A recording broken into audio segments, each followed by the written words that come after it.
नमस्कार दोस्तों, ask stories channel में आप सबका हार्दिक स्वागत है। इब्ने सफ़ी का उपन्यास जंगल में लाश, अध्याय 3, शक का घेरा। इस खुलासे पर दूसरे दिन सारे शहर में हलचल मच गई। अब यह मामला काफी पेचीदा हो गया था। वह शख्स जिसे लोग मुजरिम समझ रहे थे खुद किसी का शिकार साबित हुआ। लाश अभी तक कोतवाली में ही थी। फरीदी और कुछ दूसरे जासूस लाश का मुआयना कर रहे थे। मरने वाला एक खूबसूरत नौजवान था, लेकिन उसके पास से ऐसी कोई चीज बरामद ना हुई जिससे उसकी शिनाख्त हो सके। मोटरसाइकिल का लाइसेंस नंबर और कंपनी का नंबर दोनों पहले ही गायब हो चुके थे। फरीदी उलझन में पड़ गया था। क्यों भाई हमीद, क्या ख्याल है? फरीदी ने साजिंट हमीद से कहा। अभी तक तो ख्याल का ख्याल भी नदारद है, हमीद ने कहा। लेकिन यह आप किस तरह समझे कि आदमी मुजरिमों का साथी नहीं था? तुम्हारे इस सवाल से जाहिर होता है कि तुम्हारा जहन किसी खास लाइन पर काम कर रहा है, फरीदी ने कहा। क्या यह नहीं हो सकता कि कोतवाली इंचार्ज के निकलने पर मुजरिमों ने अपने साथी को इसलिए मौत के घाट उतार दिया हो कि कहीं वह पुलिस के हत्थे चढ़कर सारा राज न बता दे? हमीद ने सिर खुजाते हुए कहा। यह तो कोई बात नहीं हुई, फरीदी बोला। अंधेरे में सही तौर पर भी गोली लग जाने का इम्कान है। हाँ, यह भी हो सकता है, लेकिन यह क्यों मान लिया जाए कि कातिल मुजरिमों का साथी ही था? सिर्फ इसलिए कि ऐसी सूरत में उसे दफन करने की जरूरत नहीं थी। अगर उन्हें इस बात का शक होता कि वे उसकी वजह से पहचान लिए जाएंगे, तो भी उसे कभी कोतवाली न भेजते। और अगर उन्हें इसका अंदेशा नहीं था, तो फिर लाश को दफन करने की वजह समझ में नहीं आ रही। फिर फरीदी हमीद को समझाते हुए बोला, देखो, किसी लाश को दफन करना आसान काम नहीं। लाश को दफन करने के लिए कम से कम 3 घंटे तो चाहिए। अगर वह उनका साथी था, तो इसका मतलब यह हुआ कि वह खुद भी अपनी जान देना चाहते थे, या बिल्कुल ही बेवकूफ थे, क्योंकि इन्हें इसका भी ख्याल होगा कि इतनी देर में अगर पुलिस वाले करीब किसी गांव से कुछ आदमी लेकर वापस आ जाएं, तो क्या होगा। लाश दफन कर देना यकीनन उनके लिए बचाव की सूरत रखता था। तभी उन्होंने इतना बड़ा खतरा मोल लिया। जैसा कि तुम्हारा ख्याल है कि यह किसी बहुत बड़े गिरोह का काम है, तो यह अच्छी तरह समझ लो, ऐसा गिरोह अपने किसी पुराने और आसानी से पहचान लिए जाने वाले आदमी को ऐसे कामों के लिए नहीं चुनता।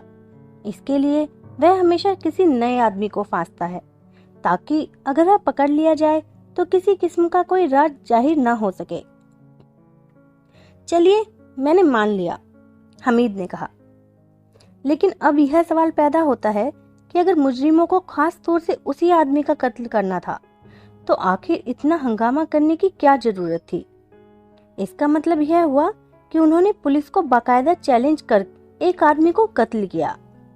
इस तरह तो उन्होंने अपने आप एक मुसीबत मोल ले ली। अगर उसे मारना ही था, तो यूं ही मारकर दफन कर देते। तुम्हारी अक्लमंदी का कायल हूं, फरीदी मुस्कुराकर बोला। क्या यह नहीं हो सकता कि इस तरह उन्होंने पुलिस को गलत रास्ते पर लगाने की कोशिश की हो? मान लो कि मैं तुम्हारा कत्ल करना चाहता हूँ। अगर मैंने तुम्हें कत्ल करके दफन कर भी दिया, तो तुम्हारे गुम हो जाने के बाद लोग तुमको ढूंढेंगे, और अगर उनको मुझ पर थोड़ा सा भी शक होगा कि मैं तुम्हें कत्ल कर सकता हूँ, तो यही चीज मेरे लिए मुसीबत बन जाएगी। लेकिन अगर मैं थोड़ी होशियारी से तुमको खत्म करूं, तो उसके लिए मुझे तुम्हारा खुलेआम कत्ल करना होगा। अब इसका तरीका सुनो। मान लो तुम 2 बजे रात को धर्मपुर के जंगलों से गुजर रहे हैं, और मुझे मुर्दा समझकर यकीनन पुलिस को इसकी खबर देने जाओगे। और यह भी समझ रखो कि तुम्हारी कब्र मैं पहले से ही तैयार रख करके रखूंगा। जैसे ही तुम पुलिस को साथ लेकर आओगे, तुम लोगों पर गोलियों की बौछार शुरू हो जाएगी, और दूसरों को बचाते हुए सिर्फ तुम निशाना बना दिए जाओगे। गोलियों की अंधाधुंध बौछार से घबराकर दूसरे लोग भाग खड़े होंगे। इसके बाद मैं तुम्हारी लाश पहले से ही खुद एक गड्ढे में दफन कर दूंगा। वापसी में जब पुलिस वाले तुम्हें साथ ना पाएंगे, तो तुम्हारे बारे में उनका शक यकीन में तब्दील हो जाएगा, और वह तुम्हें मुजरिम समझकर तुम्हारी तलाश शुरू कर देंगे। इस तरह एक तरफ तो मैं तुम्हें कत्ल भी कर दूंगा और तुम्हें मुजरिम भी बनवा दूंगा और खुद आराम से मजे करूंगा, क्या समझे? और फिर मैं तुम्हारी मोटरसाइकिल के नंबर भी गायब कर दूंगा, वह भी बीच कोतवाली से। लेकिन अफसोस, सद अफसोस कि मैं इन कमबख्त गीदड़ का कुछ नहीं बिगाड़ सकूंगा और आखिरकार उन्हीं की बदौलत मेरी गिरफ्तारी भी हो जाएगी। मगर साहब, न जाने क्यों मेरा दिल कह रहा है कि यह शख्स मुजरिमों का साथी है, हमीद ने कहा। भाई, यह जासूसी का मामला है। इसका मतलब यह नहीं कि दिल की आवाज पर काम किया जाए। यहाँ तो सिर्फ दिमाग की बातें ही मानी जाती हैं। फरीदी ने बुझे हुए सिगार को सुलगाते हुए कहा। खैर चलिए, अगर मैं मान भी लूं तो पेड़ वाला मामला समझ में नहीं आता। आधे घंटे में इतने मोटे तने वाले पेड़ को काट गिराना नामुमकिन है। तो मैं कब कहता हूँ यह मुमकिन है? हो सकता है पेड़ के कटने का काम सुबह से ही शुरू कर दिया गया हो और उसका उतना हिस्सा काटकर छोड़ दिया हो ताकि बाकी का हिस्सा थोड़ी देर की मेहनत से काटकर पेड़ गिराया जा सके। तुमने शायद गौर नहीं किया, उसी लाइन के कई और पेड़ भी काटे गए हैं। शायद यह काम डिस्ट्रिक्ट बोर्ड की तरफ से हो रहा है। हालांकि मुझे इसमें शक है।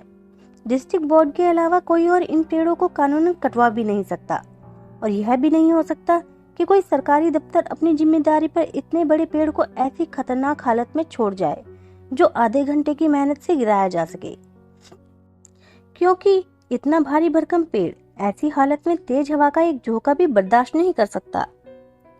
वाकई मानता हूँ, हमीद ने हैरत से फरीदी की ओर देखते हुए कहा। वल्लाह, आपको तो स्कॉटलैंड यार्ड में होना चाहिए था। यह आपकी कोई कदर नहीं है। अब इसी को देख लीजिए कि आप आज तक चीफ इंस्पेक्टर ना हो सके। तो मैं चीफ इंस्पेक्टर होना कब चाहता हूँ? फरीदी ने मुस्कुराकर कहा। चीफ इंस्पेक्टर होने के बाद मेरी हैसियत एक क्लर्क सी हो जाएगी और यह तो तुम जानते ही हो कि मैं इस लाइन में पैसा पैदा करने के लिए नहीं आया और ना मुझे ओहदों का लालच है।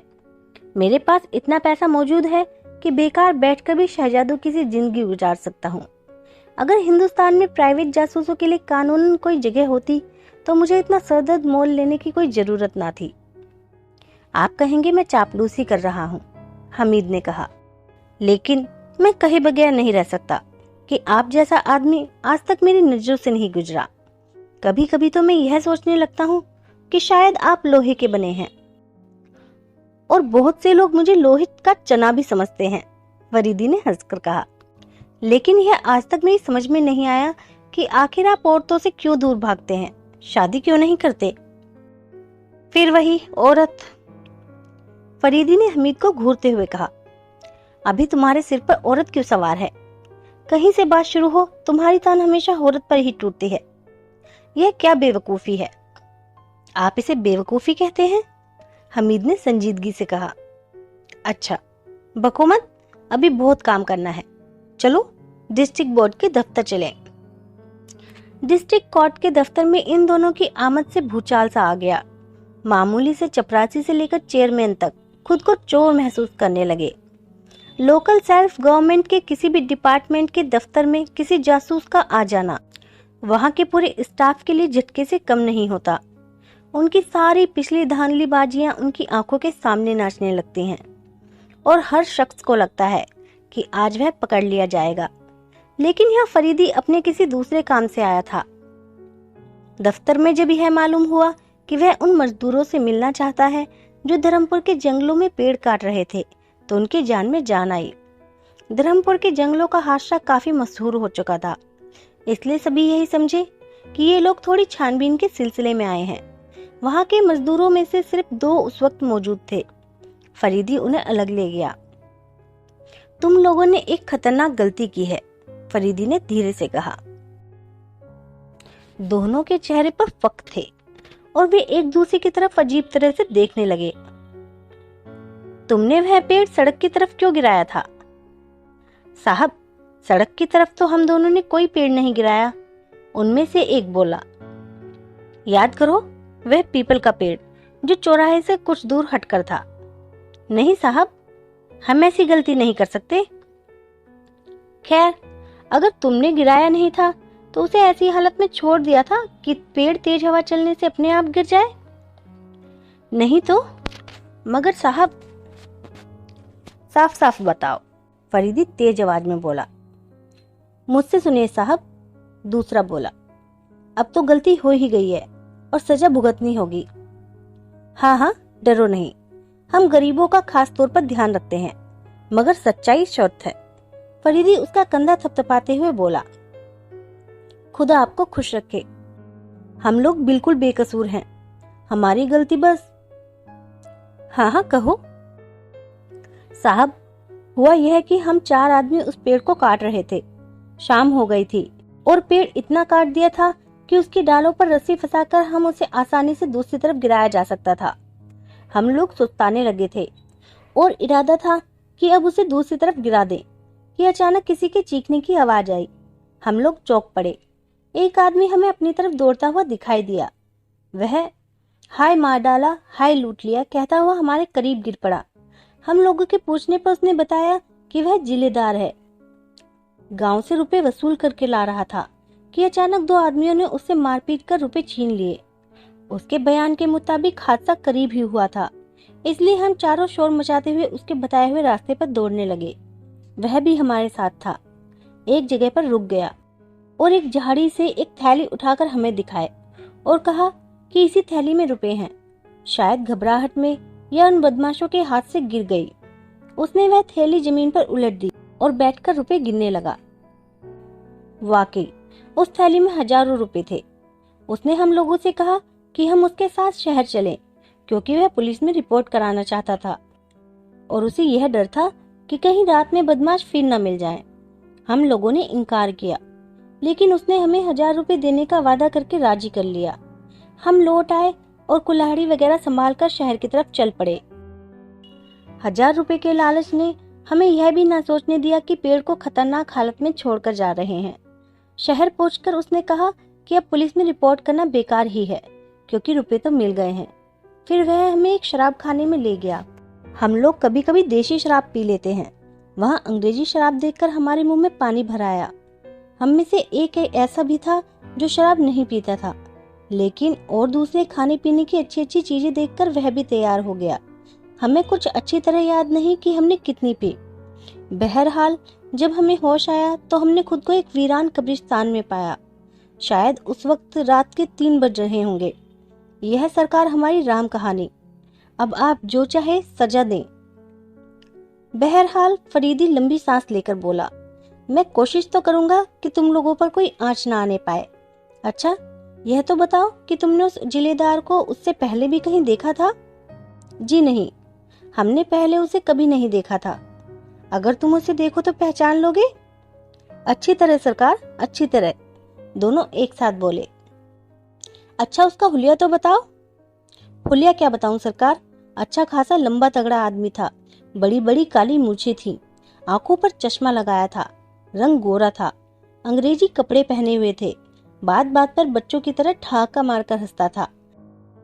मगरमच्छ से दांत बड़े चमकीले थे। मुझे उसके दांत बिल्कुल भेड़िए की तरह मालूम हो रहे थे। हंसमुख आदमी जरूर था, लेकिन दांतों की वजह से उसकी हंसी भी बड़ी भयानक मालूम होती थी। फरीदी ने दोबारा पूछा, तुम उसे देखकर पहचान लोगे? बराबर सरकार, दोनों एक साथ फिर बोल उठे। अच्छा देखो, अभी तुमने जो कहानी मुझे सुनाई है उसको किसी और को ना सुनाना, वरना मैं तुम्हें ना बचा सकूंगा।